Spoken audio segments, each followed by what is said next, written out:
الوافدين من الجزائر ومن تونس فكيجيو اما في رحلات مباشره من تونس للدار البيضاء، وراها معروفه هي رحلات جويه مباشره من تونس للدار البيضاء، وكاين رحلات اخرى من تركيا للدار البيضاء، مطار الدار البيضاء.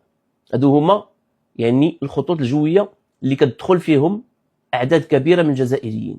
هادشي علاش قررت السلطات المغربيه انها تبدا اجراءات جديده كتمنع الدخول ديال الجزائريين والتونسيين التراب المغربي باستثناء بعض الحالات. شنو هي هذه الحالات التي يتم استثناؤها؟ نشوفوا التفاصيل. شرعت السلطات المغربيه في منع دخول اعداد كبيره من الجزائريين والتونسيين واعادتهم فورا من حيث اتوا، خاصه بمطار محمد الخامس بالدار البيضاء. شهد مطار محمد الخامس بمدينه الدار البيضاء ارجاع عدد كبير من الجزائريين والتونسيين باستثناء مزدوجي الجنسيه اللي عندهم مثلا جنسيه فرنسيه